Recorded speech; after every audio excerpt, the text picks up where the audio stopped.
আজ আপনাকে একটা গল্প শোনাচ্ছি। একদিন এক ব্যক্তি নিজের দ্বারে লিখে দিলেন, আজ আমি ভীষণ দুঃখী, আজ আমার সাথে কেউ দেখা করতে আসবেন না। কিছুক্ষণ পরে তার এক বন্ধু এলো। সে সেই লেখা পড়ল, তাও গিয়ে তার সাথে দেখা করল। সে বলল, আমি লেখাপড়া জানি না, কিন্তু আমার বন্ধুর মনের এই বেদনা, এটা আমাকে সবসময় ডাক দেয়। এরাই হলো আসল বন্ধু। কোনো কারণে আপনি যদি দুঃখ পান, কোনো সমস্যার সমাধান না বের করতে পারেন, এই সংসার থেকে আলাদা হয়ে যেতে চান, তাও এই বন্ধু আপনার সাথেই থাকবে। সমস্যার সমাধান না দিতে পারলেও আপনার সম্বল হয়ে অবশ্যই থাকবে। হয়তো আপনার দুঃখ কম করতে পারবে না, কিন্তু আশার আলো অবশ্যই দেখাবে। যখন আপনি সংসারের থেকে আলাদা হয়ে যান, তখনও আপনার সাথে যুক্ত থাকে আপনার এই বন্ধু, আসল বন্ধু। এবারে আমরা মানুষেরা বড়ই বিচিত্র। তারা সব সময় যে কোনো জিনিসের মাহাত্ম্য দুবার বুঝতে পারে। এক, তা পাওয়ার আগে। দুই, তা হারাবার পরে। এবারে ঠিক এরকমই আমাদের বন্ধুরাও হয়। যদি আজ আপনার বন্ধুরা আপনার সাথে থাকে, তাদের প্রতি কৃতজ্ঞ থাকুন, তাদের প্রসন্ন রাখুন, তাদের মাহাত্ম্য বুঝুন। কারণ একবার আপনি এদের হারালে, অনুতাপ করলেও আর এদের ফেরত পাবেন না। তাই ভালোবাসুন, বন্ধুত্ব বজায় রাখুন, আর আমার সাথে প্রসন্ন হয়ে বলুন, রাধা রাধা।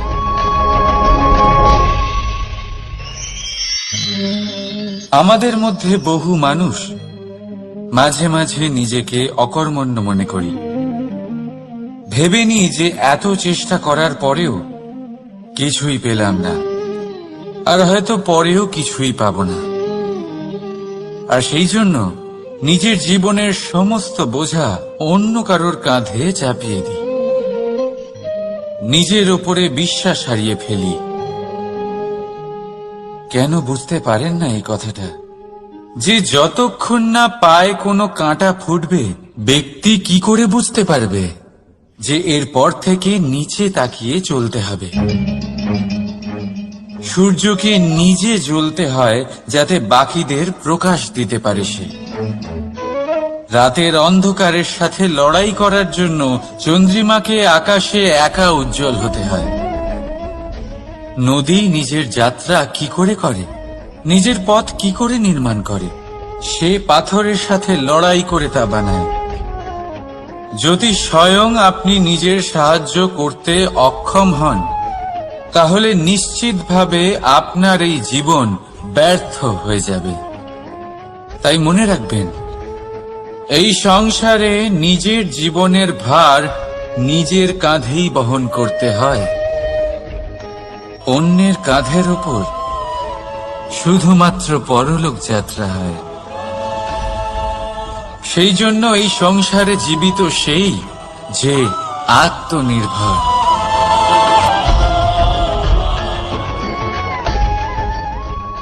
রাধা রাধা। সময়, কথায় বলে সময়ের পূর্বে কিছুই হয় না। প্রতিটা ঘটনার একটা সময় থাকে। সময়ের আগে না সূর্যোদয় হয় আর না সূর্যাস্ত হয়। সময়ের পূর্বে গাছে না ফুল ফোটে না ফল ধরে। কিন্তু একটা কথা ভেবে দেখুন, যদি বর্ষা আসার আগে কৃষক ভূমিকে না প্রস্তুত করে, বীজ রোপণ না করে, তাহলে কি ফসল ফলবে? যদি কোনো যোদ্ধা যুদ্ধের পূর্বে নিজের অস্ত্রের ধার না দেয়, তাহলে সে যুদ্ধ কি করে লড়বে? এর মানে এটাই হলো যে সময় আপনার যখন আসার তখন অবশ্যই আসবে, কিন্তু ততক্ষণ এটাও গুরুত্বপূর্ণ যে আপনি নিজেকে তার জন্য তৈরি রাখুন। কারণ এই সুযোগ, এই কথাটা শুনতে যত ছোট, এটা আসেও ততটা কম সময়ের জন্য, তারপর চলেও যায়। এবার যদি সুযোগ আপনার হাতে আসে আর আপনি তার জন্য তৈরি না থাকেন, তাহলে আপনি সাফল্য কি করে পাবেন? তাই আপনি সঠিক সময়ের জন্য অপেক্ষা করুন, সেই সুযোগের জন্য অপেক্ষা করুন, কিন্তু ততক্ষণ নিজের চেষ্টার দ্বারা নিজেকে আরো সক্ষম করে তুলুন। কারণ সাফল্য আপনার জন্য অপেক্ষা করছে, শুধু আপনি তার জন্য তৈরি থাকুন। রাধা রাধা। কথা মানুষের পাওয়া সবচেয়ে অদ্ভুত উপহার। এই কথাই মানুষকে এই সংসারের সমস্ত প্রাণীর থেকে ভিন্ন করে তোলে, সংসারের সবচেয়ে উপরে নিয়ে যায়। এই কথার কারণেই আমরা একে অপরের সাথে ভাব আদান প্রদান করি। আমি আমার মনের ভাবনা অন্য কাউকে ব্যক্ত করতে পারি, অন্য কেউ তাদের ভাবনা আমাকে ব্যক্ত করতে পারে।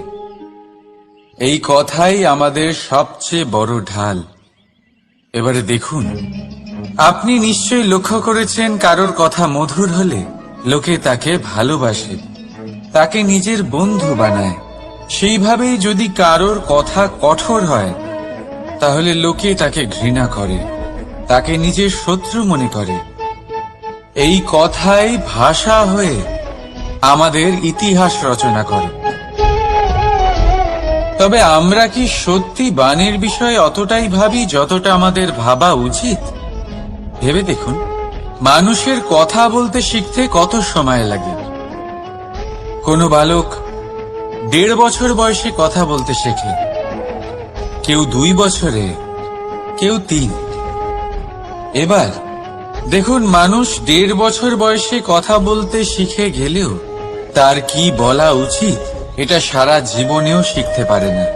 এর উপরে মনোনিবেশ করুন, এটা বোঝবার চেষ্টা করুন কি বলা উচিত। নিজের কথা শুদ্ধ করুন, নিজের কথা মধুর করুন, আর সেই মধুরতার সাথে আমার সঙ্গে বলুন, রাধা রাধা। এই লক্ষ্য আসলে কি? এই লক্ষ্য তাই যা আমরা পেতে চাই। এই সংসারে সুখী কে হয়? সুখী সেই যে তার লক্ষ্য পেয়ে গেছে। দুঃখী কে হয়? দুঃখী সেই যে তার লক্ষ্য এখনো পায়নি। এবারে প্রশ্ন এখন এটাই যে লক্ষ্য সবাই পেতে চায়, লক্ষ্য পাওয়ার জন্য সবাই প্রাণপণ চেষ্টাও করে, তাহলে সবাই তাদের লক্ষ্যে পৌঁছতে পারে না কেন? ঠিক আছে, কোথাও না কোথাও কিছু না কিছু কমতি থেকেই যায়, যাই বাধা থাক। আজকে আমি আপনাকে একটা উপায় বলবো এই লক্ষ্য পাওয়ার জন্য। একটা কাগজ নিন, তাতে একটা চিহ্ন বানান, সেটাই হবে আপনার লক্ষ্য। এবারে সেই লক্ষ্যে পৌঁছানোর একটা পথ বানান। এবারে এই যাত্রাকে ভিন্ন ভিন্ন ভাগে বিভাজন করে দিন। এবারে এটা হলো আপনার পরিকল্পনা। এবার এই পরিকল্পনা ক্রমানুসারে আপনি পালন করতে থাকুন, এটাই হবে আপনার চেষ্টা। এবার এইভাবে যদি আপনি চেষ্টা করতে থাকেন, যাই আপনার কল্পনা হোক না কেন, তা বাস্তব অবশ্যই হবে। তাহলে এই কল্পনাকে বাস্তবে রূপান্তরিত করুন। এইভাবেই নিজের পরিকল্পনা পালন করতে থাকুন।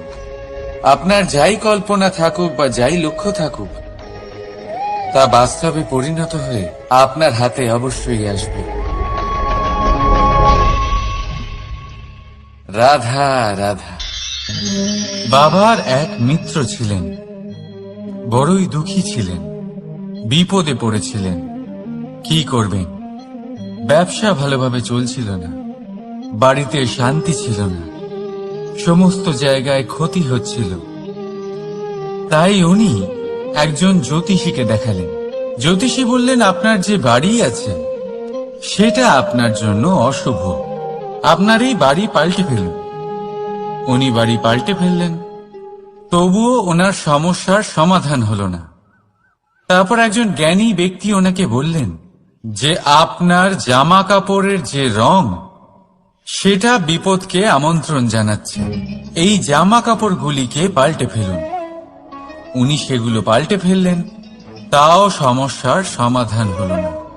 আবার একজন জ্ঞানী ব্যক্তি বললেন যে আপনার আশেপাশে যে মানুষজন রয়েছে তারা এটা চায় না যে আপনি সফল হন, তারা আপনার ক্ষতি চায়, তাদের সাথে সমস্ত সম্পর্ক ভেঙে ফেলুন। তো উনি সম্পর্ক ভেঙে ফেললেন, কিন্তু তাতেও ওনার জীবনে কোনো পরিবর্তন এলো না। তার মানে তিনি বাড়ি পাল্টালেন, জামা কাপড় পাল্টালেন, সম্পর্ক পাল্টালেন, যেটা পাল্টালেন না তা হলো স্বভাব। এই যে স্বভাব, এটা অত্যন্ত গুরুত্বপূর্ণ। এই স্বভাবই আপনার ব্যক্তিত্ব তৈরি করে।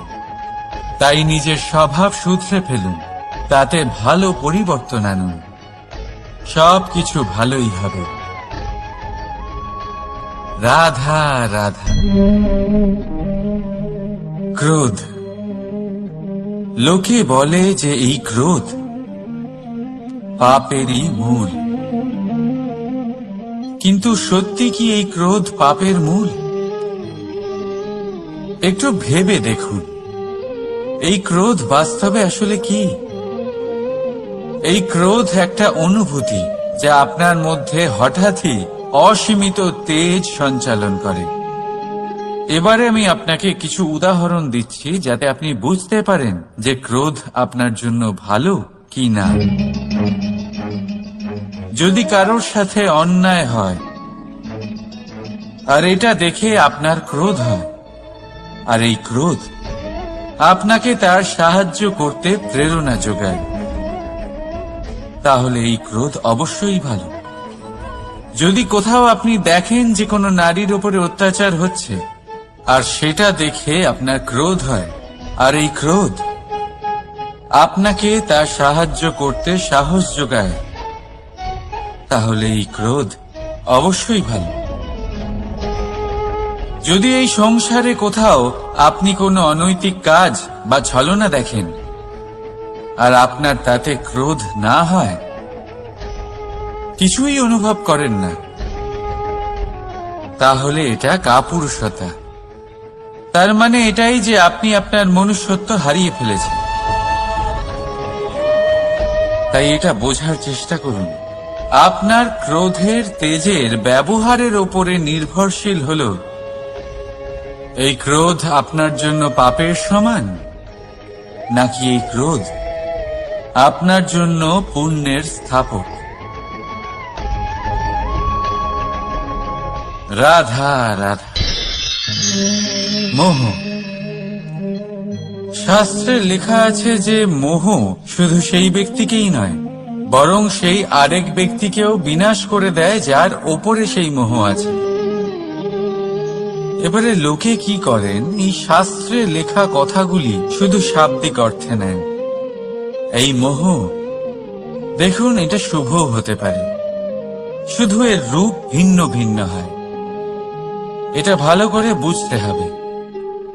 এবারে মোহ যদি কোনো বস্তুর উপরে থাকে তাহলে তা লালসা হয়ে যায়। মোহ কোনো বিশেষ ব্যক্তির উপরে হয়ে গেলে তা প্রেম নয়, আকর্ষণ হয়ে যায়। মোহ কোনো চাহিদার উপরে হয়ে গেলে তা বাসনা হয়ে যায়। মোহ বিজয়ের উপরে হয়ে গেলে তা কুণ্ঠা হয়ে যায়। মোহ নিজের সংস্কৃতির উপরে হলে আপনাকে সংস্কৃতির রক্ষক বানায়। যদি এই মোহ নিজের গুণের উপরে হয় তাহলে সেই শিল্প দ্বারা আপনি এই সংসারে অদ্ভুত সব কাজ করতে পারবেন। এবারে এটা আপনার উপরে নির্ভরশীল যে এই মোহকে আপনি সৃজনের আধার বানাতে চাইবেন, নাকি বিনাশের অস্ত্র বানাতে চাইবেন? ভেবে দেখুন, সিদ্ধান্ত আপনার। রাধা রাধা। অভিমান, আত্মসম্মান, অহংকার, দেখতে গেলে এই তিনটি শব্দ ভিন্ন ভিন্ন, কিন্তু এর মূল আধার একই, আত্মসম্মান। এবার যদি কথা বলি আপনার শরীরের, আপনার সংস্কৃতির, আপনার সম্পর্কে, তাহলে অভিমান থাকা স্বাভাবিক। এবার যদি কথা বলি আপনার ব্যক্তিত্ব নিয়ে, আপনার আদর্শ নিয়ে, আপনার বিচারধারা নিয়ে, তাহলে আত্মসম্মান হলো একটা গুণ। যদি এইভাবে বলা হয় যে আমি এই কার্য কারোর সাহায্য ছাড়া, সহযোগিতা ছাড়াও করতে পারি, তাহলে এটা আত্মসম্মান, আর এটা সঠিক। যদি এভাবে বলা হয় যে আমি এই কার্য কারোর সাহায্য ছাড়াই বা কারোর সহযোগিতা ছাড়াই করে ফেলেছি, তাহলে এটা অভিমান, এটাও সঠিক। কিন্তু এই কার্য শুধুমাত্র আমিই করতে পারি আর কেউ নয়, এটা অহংকার। তাহলে এই শব্দ এবং তার অর্থ বোঝার চেষ্টা করুন। জীবন ধারণের এক নতুন পথ খুঁজে পাবে। রাধা রাধা। সংসারে প্রত্যেক ব্যক্তি কোনো না কোনো রূপে ঈশ্বরকে মানে। কেউ মূর্তি রূপে, তো কেউ তত্ত্ব রূপে, কেউ ভাবনা রূপে, আবার কেউ স্বভাব রূপে। কেউ নিজের মধ্যে পরমাত্মা খোঁজে, আবার কেউ অন্যের মধ্যে। কারোর কাছে জ্ঞানই পরমাত্মা। সংসারে প্রত্যেক মানুষই কোনো না কোনো রূপে তার ঈশ্বরকে পেয়েই যান। কিন্তু একটা কথা বলবো, ঈশ্বর প্রথমেই নিজের একটা স্বরূপ পৃথিবীতে আপনার কাছে পাঠিয়ে দিয়েছেন। সেই স্বরূপ হল আপনার মাতা, আপনার মা। সেই মা যিনি আপনাকে জন্ম দিয়েছেন, আপনাকে বাঁচতে শিখিয়েছেন, আপনাকে সংস্কার দিয়েছেন। যদি আপনি কখনো কোনো অনুচিত পথে অগ্রসর হয়েছেন, তখন তিরস্কার করে আপনাকে সঠিক পথে এনেছেন। যদি আপনি এই সংসারে অসফল হয়েছেন, তখন তার আঁচলের উষ্ণতা দিয়ে আপনাকে আশ্বাস জুগিয়েছেন। সেই সমস্ত কাজ করেন এই মা, যা ঈশ্বরও করে। সেই জন্য মনে রাখবেন যে এই সংসারে আপনার সবচেয়ে প্রথম ঈশ্বর যদি কেউ থাকে, তাহলে তা আপনার মা। প্রত্যেক প্রতিমাতেই ঈশ্বর নাই থাকতে পারে, কিন্তু প্রত্যেক মায়ের মধ্যে ঈশ্বর অবশ্যই থাকে। রাধা রাধা। আপনি নিশ্চয়ই দেখে থাকবেন যে প্রদীপের নিচে অন্ধকার থাকে। যে প্রদীপ সংসারকে আলোকিত করে, সেই প্রদীপের নিচেই অন্ধকার। এবারে অনেক মানুষ আছে যারা এই বিষয়টা এইভাবে দেখে যে ব্যক্তি নিজের সমস্যার সমাধান করতে পারে না, আর গোটা সংসারকে উপদেশ দেয়। কিন্তু এইটা দেখার আরো একটা দৃষ্টিভঙ্গি আছে, আর সেটা হচ্ছে যে স্বয়ং জ্বলে সংসারকে আলোকিত শুধু সেই করতে পারে যা রাধার বড়ই শীতল হয়। এই সংসারের পথপ্রদর্শক সেই হতে পারে, এই সংসারকে দিশা সেই দেখাতে পারে যার মধ্যে সন্তোষ আর ধৈর্য শক্তি আছে। এবারে দেখুন, এটা অত্যন্ত গুরুত্বপূর্ণ বিষয় যে বিবেক তখনই কাজ করে যখন মন শান্ত থাকে, যখন মন শীতল থাকে। তাই যদি আপনি এই জীবনে কোনো বড় কর্ম করতে চান, তাহলে সর্বপ্রথম আপনার এই মনকে, এই বিবেককে, এই হৃদয়কে, এই আধারকে, এই ভূমিকে শীতল রাখতে শিখুন। ধৈর্য ধরুন। সংসারে এমন কিছু নেই যা আপনি করতে পারবেন না। রাধা রাধা। এই প্রদীপ দেখতে পাচ্ছেন আপনি, নিজেও জ্বলে আর এই বাতিকেও জ্বালিয়ে রাখে, আর এই সংসারকে প্রদান করে প্রকাশ। অন্ধকারাচ্ছন্ন ব্যক্তিকে প্রদান করে আশার আলো। কিন্তু এটা কখনো ভাবে না যে সেই মাটি কেমন হবে যা দিয়ে এটা তৈরি করা হয়েছে, সেই কুমোর কেমন হবে যে একে আকার দিয়েছে। ভাবে না যে একে কিনেছে তার বাড়ি কেমন হবে, তা কতটা সুসজ্জিত। কিচ্ছু নয়, শুধু এই সংসারকে প্রকাশ প্রদান করে। আর হয়তো সেই জন্যই প্রদীপকে এত ভালোবাসা হয়। সে নিজের বা অন্যের বাড়ি দেখে কখনোই জ্বলে না, সে জ্বলে শুধু অন্ধকারের সাথে লড়াই করতে। তাই আপনিও নিজের ব্যবহার এই প্রদীপের মতো করে তুলুন। নিজের পরিচয় সরিয়ে নিঃস্বার্থভাবে কর্ম করে যান, আর নিজের জন্য এক নতুন, এক বিশাল, এক অদ্ভুত পরিচয় তৈরি করুন। রাধা রাধা।